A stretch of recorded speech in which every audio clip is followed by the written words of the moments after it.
Hello everyone, ये हमारा second video है। हमारा पहला वीडियो COPD में था। आप लोग का इतना अच्छा रिस्पांस आया है, उसके लिए थैंक यू। आज हम बना रहे हैं एंटीबायोटिक रेजिस्टेंस अवेयरनेस के बारे में। जैसे कि अभी world antibiotic resistance awareness week चल रहा है, इससे हम लोग ने टॉपिक चुना एंटीबायोटिक रेजिस्टेंस। ये इतना इम्पोर्टेंट क्यों है? सबसे पहले एंटीबायोटिक क्या होता है? एंटीबायोटिक्स वो दवाई होती है जो बैक्टीरियल इन्फेक्शन को ट्रीट करती है।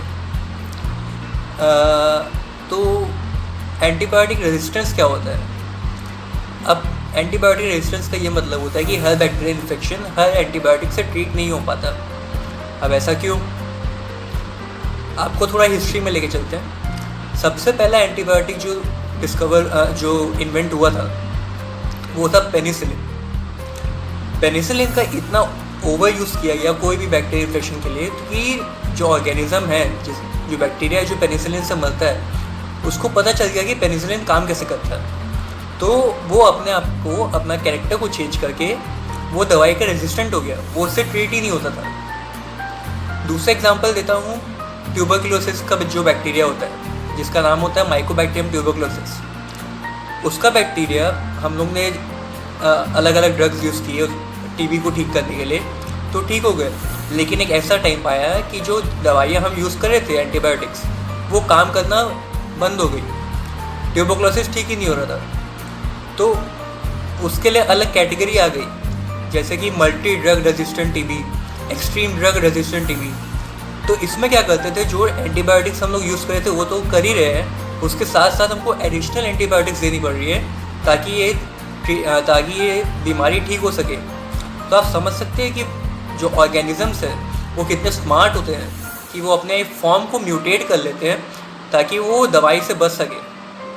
हमको कुछ भी खांसी बुखार होता है तो हम कोई भी ऐसे एंटीबायोटिक्स ले लेते हैं, क्योंकि हमने प्रीवियसली हमको ऐसे बुखार हुआ था या खांसी हुई थी तो हमने ये दवाई ली थी, ये सोच के हम दोबारा ले लेते हैं। यहीं से केयरलेसनेस चालू होती है। जब भी आपको कुछ खांसी बुखार ऐसा कुछ अनइजीनेस लग रहा है तो आप सबसे पहले अपने डॉक्टर के पास जाइए। अगर डॉक्टर आपको प्रिस्क्राइब करे एंटीबायोटिक्स लेने को तो तभी ले, और जितने ड्यूरेशन के लिए बोले उतने ड्यूरेशन के लिए ही ले।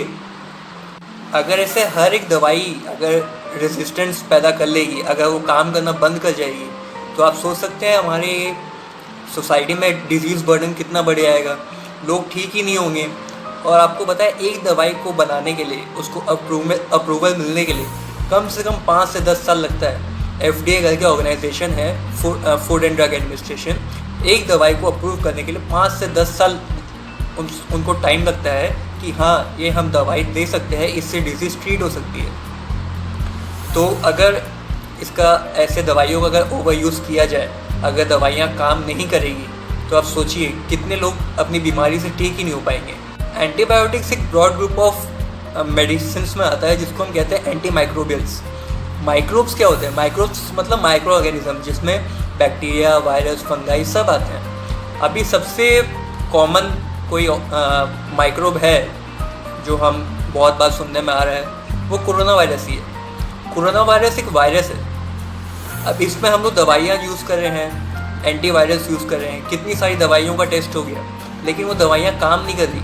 अब सोचिए जब हमारे पास दवाई नहीं है तो कितने लोगों की डेथ हो रही है, कितने लोगों को कितनी सारी बीमारियां हो रही है, वो ठीक नहीं हो पा रहे। अगर एंटीबायोटिक्स हमारे पास है, जब वो डिजीज़ को ठीक कर सकती है, अगर हम उनका अच्छे से यूज़ करें तो, अगर अच्छे से यूज़ नहीं करेंगे तो वो दवाइयाँ काम नहीं आएगी। तो सोचिए कितनी बड़ी एसेट हमारी वेस्ट होने वाली है। इसलिए इन दवाइयों का एकदम सही तरीके से उपयोग करना चाहिए। तो हम क्या कर सकते हैं कि एंटीबायोटिक रेजिस्टेंस ना हो? सबसे पहले जब भी आपको कुछ बीमारी हो, आपको कुछ भी अनइजीनेस लग रहा हो, तो सबसे पहले अपने डॉक्टर को दिखाइए। डॉक्टर के हिसाब से ही ट्रीटमेंट लें, एक क्वालिफाइड डॉक्टर के हिसाब से ही ट्रीटमेंट लें। दूसरा, खुद बीमार होने से बचें, अपना ध्यान रखें।